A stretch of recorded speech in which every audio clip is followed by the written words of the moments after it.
Welcome to the Cloud Pod, where the forecast is always cloudy. We talk weekly about all things AWS, GCP, and Azure. We are your hosts, Justin, Jonathan, Ryan, and Peter. Episode 77, recorded on June 24th, 2020. The Cloud Pod enjoys a lovely snow cone. Good evening, Ryan, Jonathan, and Peter. Hey, Justin. I'm melting. How are you? Oh. I mean, I'm not melting yet, but my hammock gets sticky if it gets melting too much. I have to turn off my air conditioning here since they're window units in order to record, but I'm just fine even though it's 90 degrees outside. What a guy. Ooh, yeah. So warm. Yeah. Hot-blooded. You'll just have a shower after the show. That's all. Yeah. Well, we have another week full of exciting news here. The first one of the week is from a cloud partner, HashiCorp. They've launched their new multi-cloud automation platform after getting a new round of funding, putting them at a $5.1 billion valuation. This new service is the HashiCorp Cloud Platform, which is going to make their tools available as a managed service to customers can use them more easily. This isn't a total surprise, as founder Armin Dadgar last year said on theCUBE, the irony of HashiCorp is we're a cloud infrastructure company, but we sell desktop software. There's an obvious disconnect there, but how do we write that and say people want to consume this stuff as a service? How do we meet them where they are? And now they are doing that with the new HashiCorp Google Cloud platform. This will create a unified infrastructure automation layer spanning Amazon Web Services, Azure, and Google Cloud. Customers will be able to centrally manage resources across all of these clouds using Hashi's tools through a common set of APIs. Of course, they announced this very amazing multi-cloud vision and all this great tooling, and announced that the first version of this only supports console on AWS. So way to go. Way to go, Google Spanner. You never want to go full Google Spanner, but they did. That's where we're at. I did give our sales rep appropriate level of crap about this, that you can't go full Google Spanner. They do consider this to be an alpha version, and they are looking for feedback and your usage of their console capabilities. So that's pretty awesome. If you're a console user, now you can get it managed in the cloud. Everything they do is an alpha version. Even the production versions. Yeah, even the release versions. Yeah. I thought they already had a managed cloud offering. They do in Azure for console. It's like through the marketplace you can purchase like a managed console service. And they also have that, I think it's the Terraform Cloud service where you can store your state in their online service. But I don't know if anybody actually uses that feature, but it's available to you if you want to manage your state in something other than an S3 bucket. I mean, if you look at their competitors, all their competitors, the main competitors are the cloud proprietary offerings. So I think it's a good focus for them to focus on delivering value to companies who want multi-cloud in a single product. Yeah, I think multi-cloud is the way that most of these open source companies are going to be able to succeed against native cloud solutions, unless they get GKE adopts everything and just runs everything on GKE and Anthos. I think this is really the only way they survive long term. I don't know. Who knows? I mean, they're worth $5 billion before they announced this, so that's apparently someone's got a lot of confidence in them. Well, multi-cloud is also the same thing as hybrid cloud, right? So a lot of companies and enterprises were using them for the hybrid cloud use case where I wanted it in my data center and I wanted it in AWS or GCP or Azure. Now I can say I'm multi-cloud by doing all of those clouds plus my hybrid data center. So I get kind of the best of all worlds by becoming multi-cloud. Yep. Yeah, but we do like the HashiCorp products. We're big Terraform fans, but curious to see when they start incorporating some of the TFE features into this capability. I'd like to see that one. But they did say that after console, Vault will be the second product they launch for HCP. Oh, perfect. That'll actually be really good, yeah. I suspect that TFE will not come, and if it does, it'll be dead last just because there's so much overlap between their Terraform Enterprise offering and their Terraform Cloud offering. Like if you've used both tools, like it's the same tool. It's they've really put a lot of the development to the enterprise, so it's very similar. So do you think Nomad gets delivered before Terraform into HCP, or the other way around? Like that's a hard bet. Yeah, Well, I mean, so yeah, I don't know. Like I think they'll continue with the Terraform Cloud, but I don't think that they will really roll it into the platform as much. Would you like to put a 2020 wager on Nomad coming to HCP in the next 12 months? Oh, I don't think no. I mean, I wouldn't even put Vault in that. It's HashiCorp, man. I don't know when that stuff's actually going to come. No way. I bet you got a Terraform 1.0 before you get Nomad. Oh, yeah. No chance, no. But they'll sell it to you before it's ready anyway. Yeah. Of course. No, there was during HashiConf there was just a pile on complaining about HashiCorp.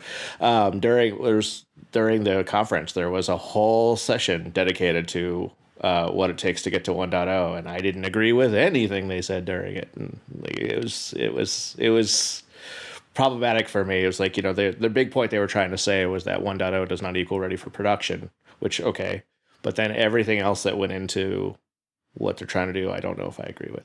That's rough. If 1.0 is not ready for production, what does it mean for them? So the point wasn't trying to say that 1.0 is not necessarily not ready for production, or saying that to be ready for production doesn't have to be 1.0. Well, I agree with that point, but Yeah. I also agree with the fact. I also don't like the fact that they went from .11 to .12 when it was a breaking change. I think that's garbage.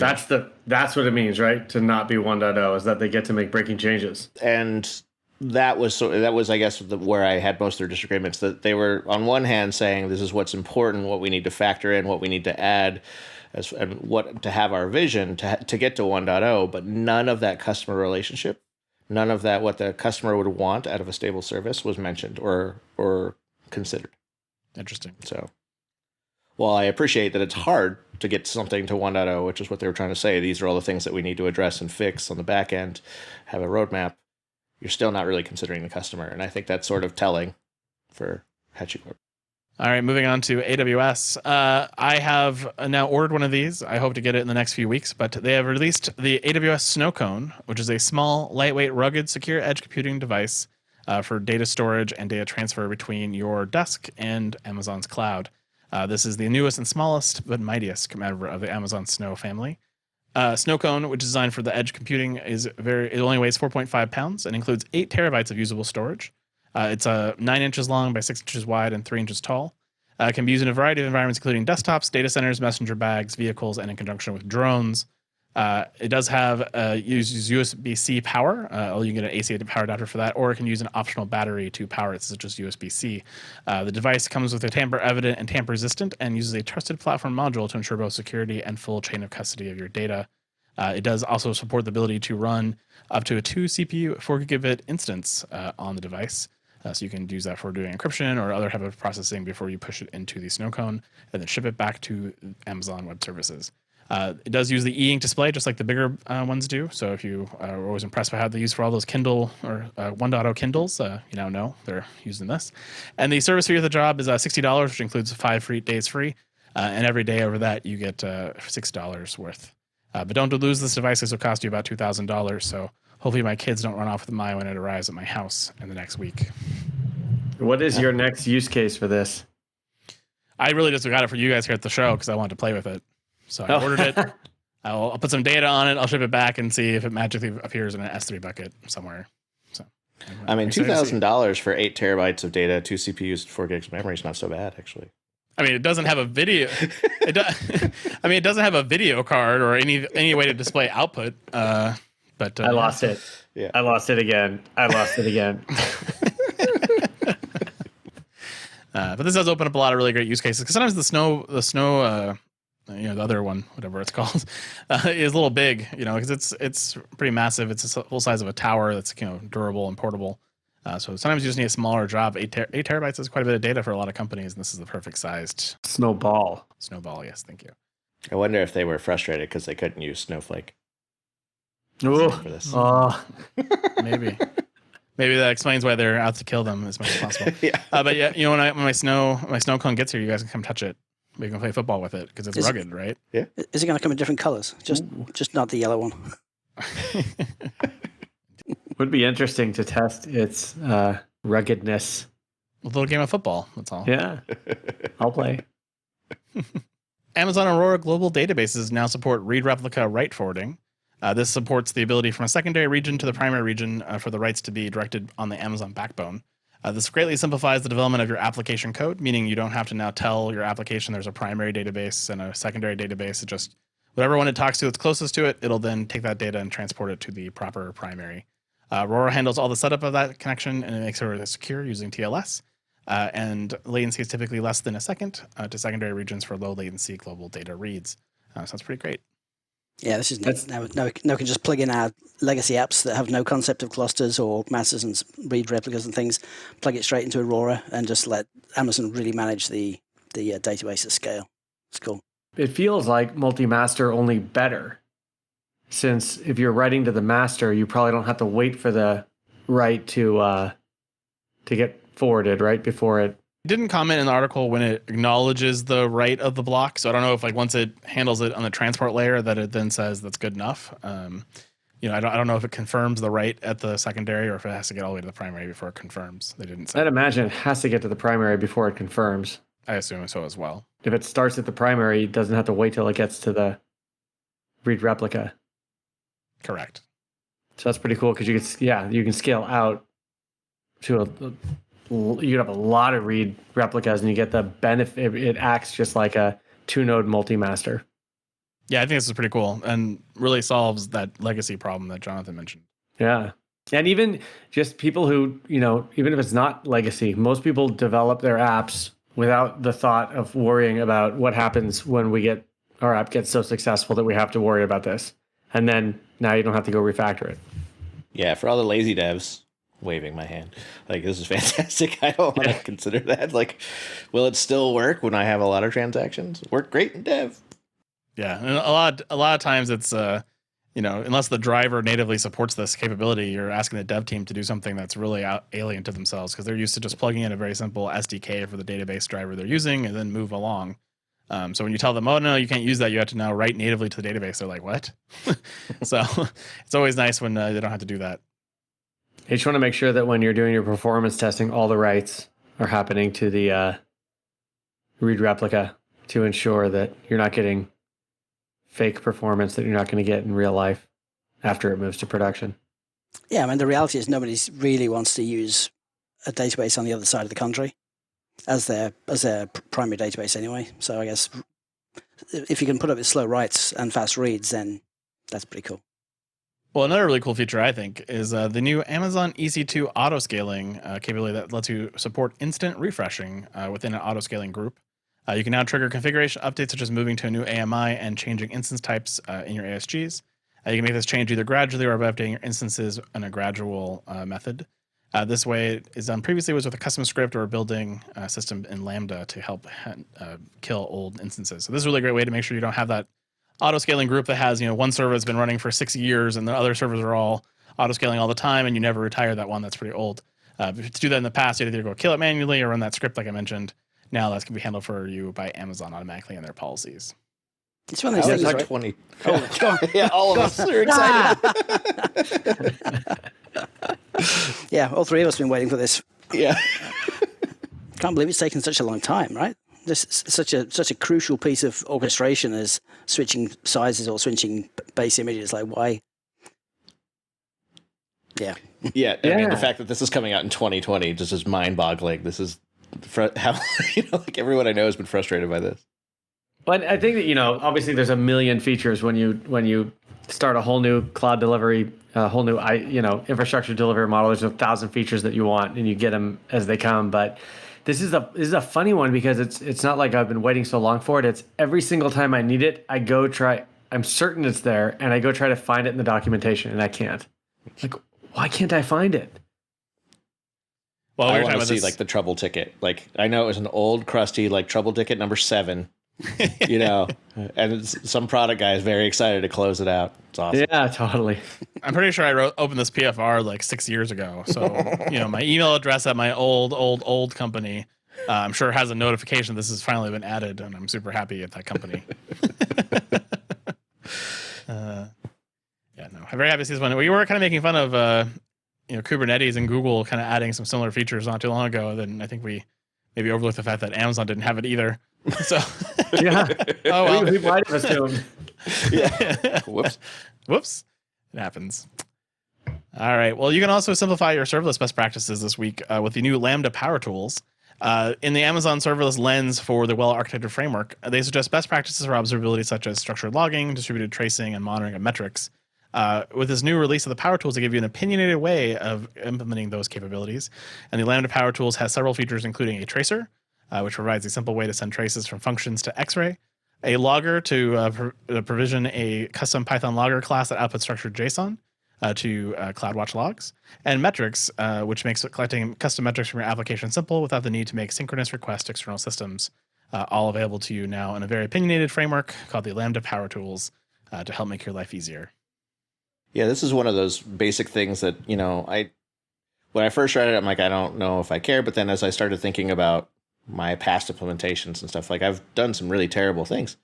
And, like that, this is at least a well-established opinionated pattern that people can adopt for developing on serverless applications. And it's a big question that a lot of people have when they're moving to serverless, is how to do some of these things.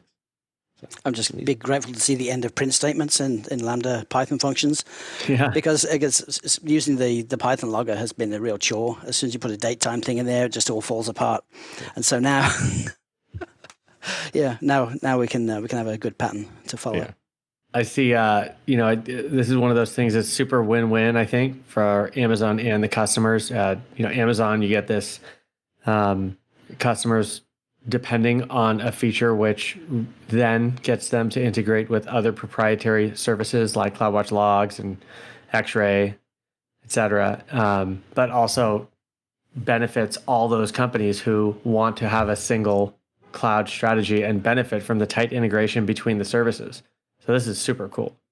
I was going to say, it's really super cool as long as you agree with the opinion that they gave you. Yeah, well, hopefully their opinion about their platform is pretty good, right? Because it's all their tools. Yeah, it's a weird choice when Amazon uses that a lot, where they talk about opinionated solutions for things. And I'm like, yeah, but if it's the best practice for your solution based on what you think is best, I don't really care it's an opinion. I think it's just a best practice. So that they do have a weird line they play on that. But a lot of engineers, that's when you're trying to adopt a new thing like serverless, that's the first question, like how do I do this? How do I do this? How do I do this? And if you don't have an opinionated solution, everyone sort of goes and reinvents the wheel. Yeah. And, and then if they reinvent the wheel poorly, they'll blame the whole serverless platform for that. It's like the performance wasn't there. I've heard people complain about how expensive Lambda could be. And I'm like, what? How did you make Lambda expensive? Like, what are you doing? So I know that there's just some of these things that, catches people out. So having an example to at least to start with, and then you can deviate from there on your own as you learn more. It's great. Yeah, and I kind of like that better than best practice, because best practice is such a loaded term. It's a best practice for who?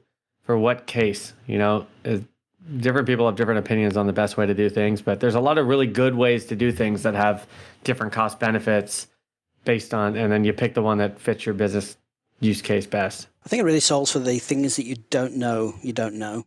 When you start off, you can start coding. It's an easy Python function. You think it's okay to do something a certain way, but you realize 6 months later that now you can't integrate with other services as easily as you would have liked to. And so just because you were not aware of the potential integrations in the future, now they're at least giving you a pattern which is extensible and is more likely to be something you can go with going forward. Yeah, start from here and then make improvements, but starting from here is going to save you a lot of heartache. Yeah, it's like, don't make these mistakes. At least start from a good place. Yeah, I mean, the only real opinion I care about in Lambda is Ben Kehoe's. But hang on, there's something on the screen there. No.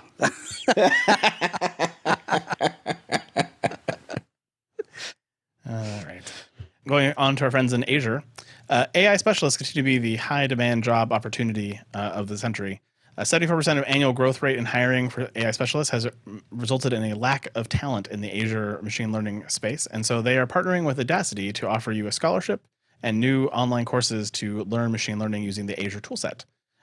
This collaboration with Udacity is launching today, and is a course for both beginner and advanced users, as well as the new scholarship program for those who've passed the free course with flying colors can now get access to a mini nano degree program for free for the first 100 students who pass the course. So there you go. I think I need to take it so I could talk more about machine learning when we're on this podcast. I think if I were to take it, I would take BigQuery over Azure or SageMaker, one of the two. I like Udacity. Has anyone else done any classes on there? Just me. I have done classes on Udacity. Cool. I like the platform. I like the content. It's pretty great Yeah, for a lot of different things. I did a statistics and probability class and something else. I can't remember why exactly. It was just testing it out when it first launched. It was pretty cool. 99% of students say the same thing you did. Well, free education's Yeah, it's worth something. yeah. 4 out of 5 dentists. Yeah, 9 out of 10 cats. Well, Azure is also simplifying your deployments with a new declarative framework for ARM, which is Azure Resource Manager Templates. This is their answer to CloudFormation for those of you who are not in the Azure space. The ARM template language takes the form of a JSON and is a direct representation of the resource schema. Over the last few months, they have renewed their focus on ARM templates deployments. Apparently, they got the same message the CloudFormation team did, is that IAC is important and you're not doing a good enough job. And they've delivered several new capabilities to simplify your IAC journey. The first one is that originally they've always had a quick start gallery of over 800 sample templates available to you on the web that you had to go Google for. But now they've integrated those directly into the RM tools for VS Code. So now if you're using Visual Studio Code, you can automatically get those snippets defined with IntelliSense, colorization, and ARM template outlines and comments. They also support a new pre-deployment impact analysis CLI tool, which allows you to see the impact of any of your changes before you run them in production, similar to like a Terraform plan. And they also have a new ability to handle the deployment scripts, which handle the last mile scenarios. And in the world of Azure, the last mile is all that nasty PowerShell and Bash scripting that you had to do to actually make your instance function at the very end, which we use Cloud Init for in the AWS world. And then automated end-to-end provisioning, leveraging management permissioned hierarchy and Azure subscriptions to ensure separations of environments, applications, billing, or security. And they have a continued focus on ARM template code and open sourcing those to you over the next few months. So how did people do it before? Yeah. They went and clicked on the GUI, Jonathan, of course.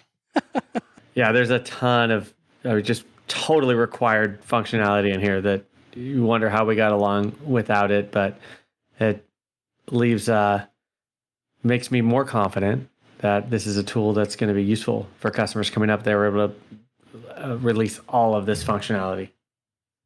Azure is very difficult to use. Like that was it. I had free money sitting over there for a project to use on Azure, and I still ended up not using it, only because it was just way more difficult to use. And things like the Terraform provider at the time just didn't support all the actions that I needed for the API. So infrastructure and code just really wasn't possible before they started releasing this. And I guess I did not know they had that many sample templates before, but that's because they're probably hard to find. And so it's this level of support is going to hopefully do wonders for adoption. Were you using ARM or were you using Terraform? I did not know of ARM at the time, so it was just Terraform, and Cool. then Terraform, and then manual stuff in the console for experimentation. But I didn't get very far. So We're using Terraform for some pretty complex environments right now on Azure, but admittedly still finding bugs in their provisioner provider. Well, I mean, how long ago was that project you were doing on Azure, Ryan? A couple of years ago. it was a while back. Yeah. Yeah, So it's come a long way. Yeah. Come a long way. So do you want to know my lightning round quip for this, if we'd moved it? Sure. Yes. Oh yes. Well, I'm not going to tell you. 'Cause no. I was going to joke about it. In Azure, it's infrastructure as clicks, not infrastructure as code. Oh, Nice. Nice. Yep. Excellent. That's such a shame you're not going to win tonight. I know. Yeah, Justin's got it already. I can predict it. Ryan's got it already. I can predict it. Peter's got it already. I can predict it. Jonathan's got it already. I can predict it. There you go. And that's how the sausage is made. Yeah. Again, that statistics class is coming in handy again for you. I see. All right. Well, moving to Google, who's getting ready for their Google Cloud Next digital event here in July. First of all, is the fact that you're bringing modern TLS capabilities to the Google Cloud with TLS 1.3. They're moving this to, Google recently rolled out the TLS 1.3 as a default for all new and existing cloud CDN and global load balancing customers. This uses modern ciphers and capabilities to ensure that your TLS is at the highest level of security and ensures things with forward secrecy as a baseline for your ciphers. TLS 1.3 is a great combination of security and performance without sacrificing one or the other. TLS 1.3 can have outsized benefits such as congested networking traffic reductions, higher latency connections, especially cellular or mobile devices have a reduced handshake around trips, and then lower powered devices have a much easier time handling the TLS 1.3 with the curated list of ciphers. They highlighted Netflix, which had a blog post recently who adopted TLS 1.3 and observed improvements in user experience around playback delay, which is typically network related, and rebuffers, which are often CPU related to TLS. In their testing. So TLS 1.3 is a great new advantage TLS that if you're still implementing TLS 1.2, you now have the advantage of looking forward to implementing TLS 1.3. When Amazon and Azure support it, that's when the real change will happen. Well, and all my services, I'll still have to allow TLS 1.0 negotiation just because, my grandmother still won't get off of Internet Explorer 6. Yeah. Right. Yeah. Well, hopefully when Microsoft decides to implement TLS 1.3, they do it in a better way than they did TLS 1.2 or 1.1. Maybe make that the default first and then fail backwards versus go for the lowest one first and then go stronger. It's their typical pattern. Third time's a charm. That's interesting that Netflix encrypt the video streams. You'd think that would be the last thing they'd waste compute on.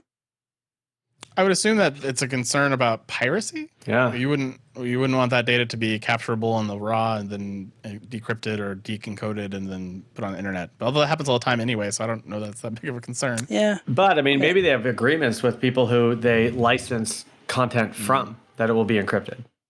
But DRM's a separate concern. The file itself could be encrypted outside of the transport encryption. Is kind of what I was getting at. Maybe it's a privacy thing. Maybe they don't want people sniffing on what you're watching today. That could be. Yeah. Especially, a lot of the smart TVs out there actually track what you're doing, and they actually take sampling of your screen, and they can determine what show you're watching, and they take all that data and send it back to your TV manufacturer and sell that to big data companies. So there may be something related to that as well. And that's why I disconnected my Samsung TV from the internet. Yes. Wow. Well, the next announcement from Google is the Google Cloud is announcing the Apogee adapter for Envoy is now in beta. Apogee is, of course, their API gateway solution, which lets you centrally govern or manage APIs that are consumed within your enterprise or exposed to partners and third parties, providing centralized API publishing, visibility, governance, and usage analytics. With the new Apogee adapter for Envoy, you can extend Envoy's capabilities to include API management so developers can expose the services behind Envoy as APIs. The Apogee adapter for Envoy lets developers verify OAuth tokens for API keys, check API consumer-based quota against API products, and collect API usage analytics. The new capabilities takes advantage of Envoy filter for external authorization, designed to allow Envoy to delegate authorization decisions for calls managed by Envoy to an external system. And that is pretty awesome if you're using Apogee. Apogee, of course, is an acquisition that Google did a few years ago. That takes advantage of your on-prem needs as well as your Google Cloud and a hybrid capability. They do also mention this is compatible with Istio and Google Anthos and is a standard available to you today.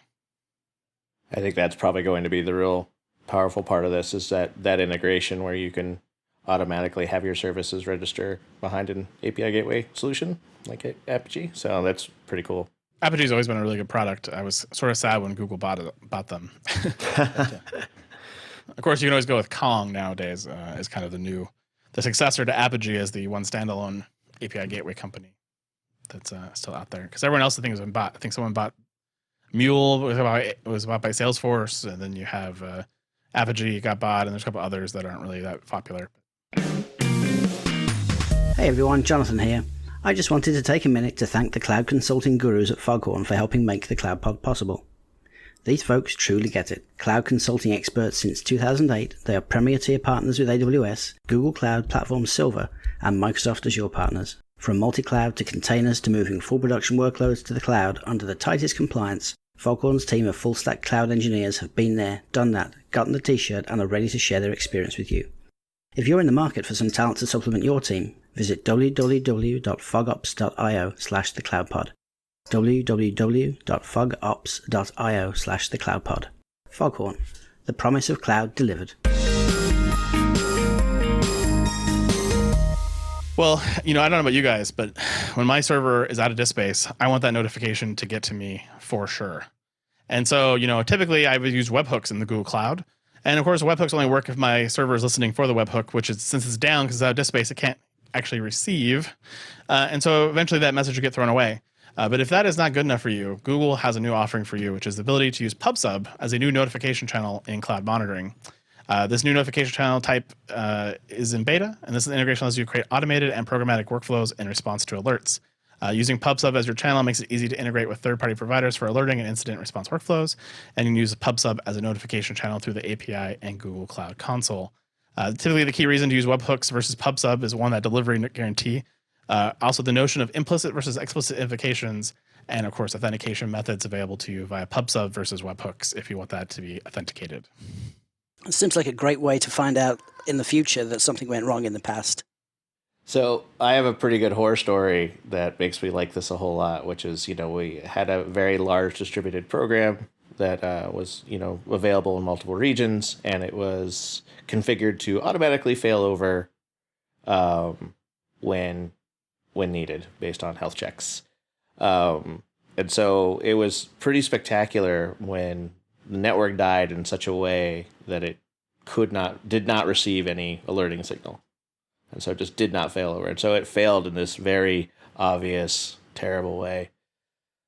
So, there's still problems with PubSub as far as if that's local and it's still within the blast radius. You're right, it's going to still be later. But on one, when you think about trying to do like replaying transactions and capturing that kind of thing, like this adds a lot more capabilities there than you would have for just a webhook. That's fair. I like the fact that you get to acknowledge the fact that you received something and they'll retry it. But even then, you don't have an indefinite history in a PubSub system. You may have a few days or a few hours, depending on the volume of traffic. So, it solves for quick retries, maybe, or historical fact finding or something. But there are advantages to it from an RCA perspective, because there are some scenarios where something happens at 2 a.m. But because that thing that happened also impacted the webhook, you don't have the data where, later on, because it was in PubSub, I now have guaranteed delivery. I can actually get those events after my system's back up and running, after it either auto-healed on its own, which is the worst scenario because now I have no idea what happened because no one actually saw it. It's the tree. Did the tree in the forest make a noise when it fell? Question. So there are some advantages to it, but I agree with you. It doesn't really help you prevent an outage per se. It might help you not have to get woken up. Especially if the PubSub is to my phone for paging and I just don't get them. Well, for those of you who have ventured down the Kubernetes path and have been frustrated by the lack of the fact that you cannot do more than 5,000 nodes in open source Kubernetes, GKE has your back. With a partnership with Bayer Crop Sciences, they have developed a 15,000 node GKE cluster, pushing the limits in major ways never before seen. The 15,000 nodes are the most supported nodes of any cloud-based Kubernetes service, and 3 times the nodes supported by open source Kubernetes, at least as far as we know. There might be someone out there who has more, but they've kept themselves quiet and shamed in the back corner. This scale is useful for large internet scale services, simplified infrastructure management by having fewer clusters to manage, batch processing, and allows you to absorb spikes. Fun use cases about how they are partnering with Bayer to go from 5,000 nodes to 15,000 nodes to do things like crop predictions and all kinds of things around dealing with crop yields. And they had some interesting lessons learned from scaling up a cluster like this. The first one being that scaling the supporting services of the cluster is actually just as important as the cluster itself. Things like supporting Spanner and things with more nodes. And then another important aspect was they leveraged preemptive VMs. This was a cost-effective way to run for 24 hours, but since you get evicted once every 24 hours, you had to make it possible to use BCS checkpointing, their Google Cloud storage environment every 15 minutes. That way they could handle any type of failure or being preempted at any time to support this. Now, my first thought when I read this was, well, thank goodness they deployed that GKE upgrade methodology, because if I had to deploy 15,000 new nodes and this nodes and then move my workload over, I might get really angry. Why? Yeah. What benefit, right? To run all 15,000 nodes in one cluster. What is the benefit? Why? Well, absolutely why. Yeah. Because I can, right? Because it's there. There's certain things that don't span cross clusters, right? Like the integrated DNS proxies and the service discovery, all of that is cluster specific. And I don't want to make this argument because I think it would be a stretch, but I can see some advantage, but the engineer or the on-call engineer on me wants to, reduce my blast radius. So this seems like a terrible idea. I think in their use case, when you read the article, they talk about this is really a machine learning capability to learn about different gene sequencing and stuff like that. So they need to be able to scale up massively. And to be able to get to 15,000 nodes, that means they can process this data that much faster and actually get answers to these questions they have about protein strands or COVID-19 or all kinds of different things they might be doing with something like this, is what they were kind of saying. I would just hope that, like, this is obviously scale out because 15,000 nodes is a lot of nodes. But when you're depending on GKE being able to scale one cluster that large, it's kind of like the old school scaling up, because what happens when your job needs 15,001 nodes? Right? You're now everything breaks because you can't span nodes with your job. So maybe think about what you're doing with your workload and see if there's ways to partition that work into multiple smaller clusters. You just open a PFR to Google and say, I need 20,000 nodes. One more. Is that a soft limit? Because I'd really like to go 15,001. Well, for those of you, depending on how Google Cloud Next is setting up their sessions, if they're interactive and you can ask questions, there is a session with where they're going to go over this. This is app 310 on August 25th. They will be detailing their journey on Google Kubernetes to 15,000 nodes in detail with Google. And Jonathan, if they can ask questions, you can go ask why at the session. It just feels to me more like Everest. Like, why did you climb it? Because it's there. Yeah. I see the advantages. Ryan raises some useful points, I guess. But imagine this wasn't a containerized workload and you were just launching compute. People have launched compute clusters with this many nodes. Right. Or millions of cores and things like that. But we don't sort of call out that AWS or Google are managing potentially millions of virtual machines.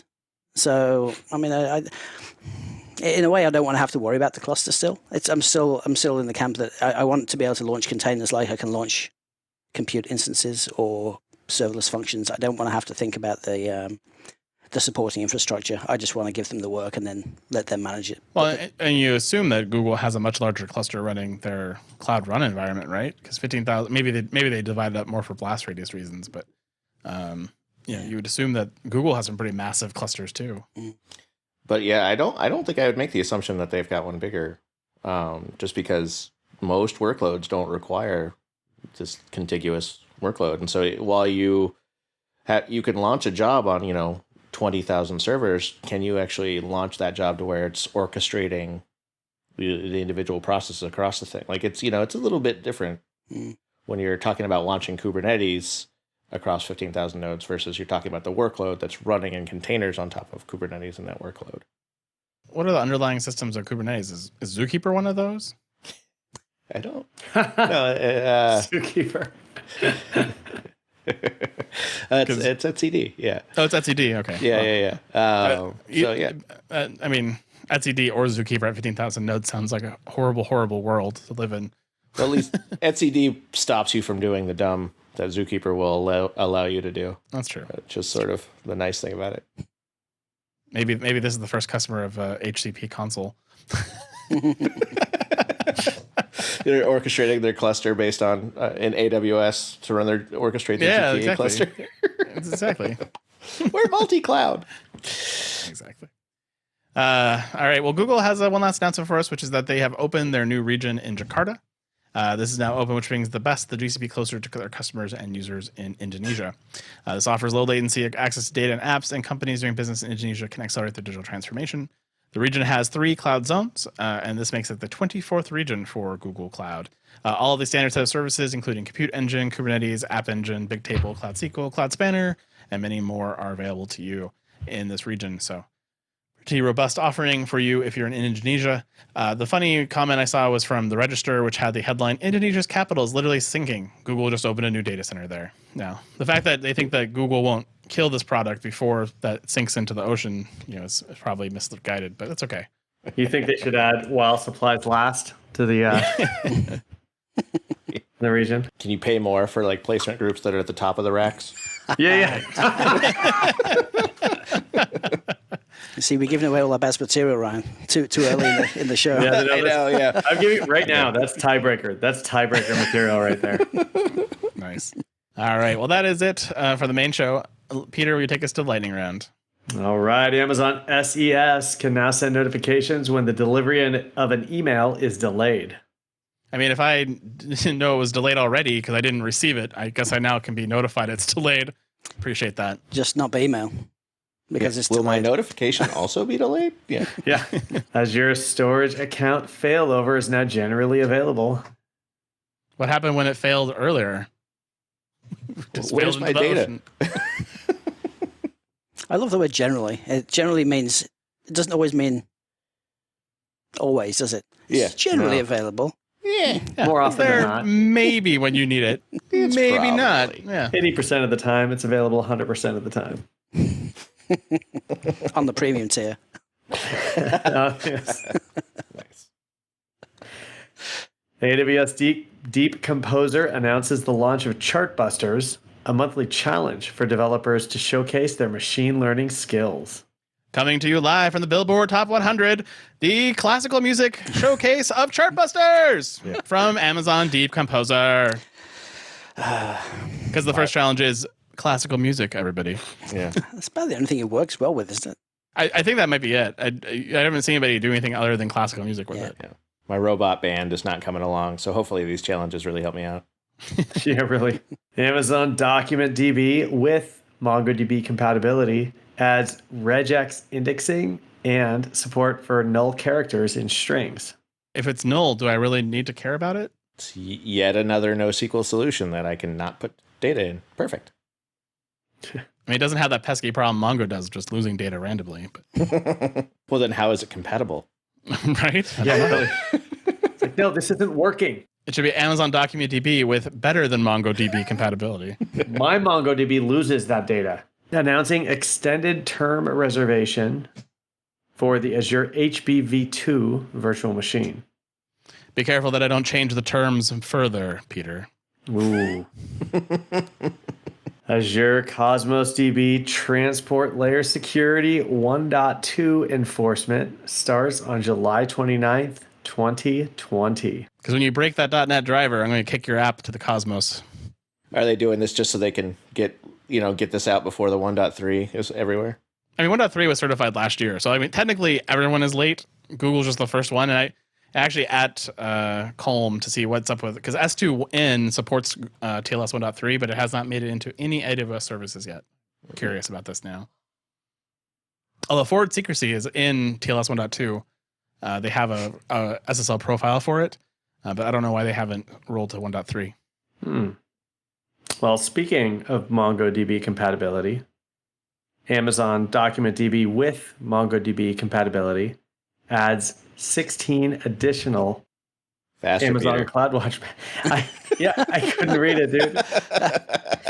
Speaking of starting that one over, speaking of MongoDB compatibility, Amazon Document DB with MongoDB compatibility adds 16 additional Amazon CloudWatch metrics for monitoring MongoDB op counters, connections, cursors, operations on documents, and index cache hits. I mean, the amount of time they spent trying to make this thing compatible, they could have bought Mongo. I want a CloudWatch metric for how compatible it is. Right? Oh, Nice. yeah. Amazon Corretto for Alpine Linux is now in preview. Why does it have to be a feature? Like, can't we just deploy Corretto binaries on an Alpine base? Like, it was a little weird to me. Like, was there something special about Alpine that Corretto needed to be modified for? I don't quite understand this one. Yeah. It's probably missing. I don't know. I'd have to do research, but yeah, Alpine's probably missing a lot of the kernel functionality. But I got no witty comeback for something it's all coffee Alpine. I got nothing. You're adding good value for our listeners, even though you're not going to win the lightning round. Maybe he's got two more chances. No, I think it's over. ELB lifecycle events now available with Amazon ECS services registered with multiple target groups. Because I'd love to know which of the 25 target groups is causing my instance to be killed with a health check. Thanks. Yeah. No, it's great because now with the lifecycle events, the errors in one target group can kill the containers in all target groups. And finally, detailed cost management data is now available on AWS Console mobile application. And Amazon finally tapped into the executive needs. Mobile apps for worthless features. I'm going to have to upgrade my phone. I don't think it can handle my Amazon bill. Now you can vacation to the beach and still complain about how things are costing too much. Oh, I'm so sorry, Justin. You worked so hard on that, and that one stupid MongoDB comment on the CloudWatch metrics wins it for Jonathan. Thank you. The comeback kid. Yes. All right, mark that one begrudgingly. Sorry. that was like one of those 10-round boxing matches where you're up 99 to 90 on the scorecard, and the ref stops it the 10th round for no reason. Boxing, one of the few sports that's actually happening right now, so it's okay. So we'll let it go. Yeah. Well, we have things coming up as usual. The AWS Cloud Containers Conference we mentioned last week is still coming up on July 9th. And then the AWS Amplify Days, for those of you who still are puzzled like us about what Amplify does, is July 15th and 16th, as well as Google Next Digital is now coming up very quickly here in the middle of July. I don't have the exact dates in front of me, but you can register for that today. They just released their schedule for all 12 weeks, so you can go register for or reserve your time in these different sessions, which I assume because they're just going to all be pre-recorded, that's kind of silly, but whatever. I went and clicked a bunch of boxes and picked sessions I want to go to. So then I can miss them because I'll have meetings scheduled on top of them. There's no way I could reserve 12 weeks worth of conference time. So those are available to you out there to check out. So they need to know who's showing up to each thing so they can fit them into the right GKE cluster. Right. They need to know how many they need for that 15,000 node GKE cluster. You know, how many of those do they need? I'm just expecting to try to register. I'm sorry, that class is full. You're on the wait list, Peter, and then when you get to the website, it'll pop up one of those Cloudflare DDoS warnings. Yeah. Hold on, you had to wait a couple minutes. I did actually see when I was registering that there is actually going to be a keynote by Thomas Kurian, so we will actually have a prediction show for cool. Cloud. It's on the first week, so yeah, be prepared for that. Start thinking about your Google Cloud predictions, what those might be, as we'll do a draft. Well, this has been a fantastic week in the cloud. We will see you next week. Good night. Bye, everybody. Later. And that is the Week in Cloud. We'd like to thank our sponsor, Foghorn Consulting. Subscribe on iTunes or wherever you get your podcasts and tweet us your feedback at #TheCloudPod. Or join our Slack channel, go to our website, thecloudpod.net for sign-up instructions.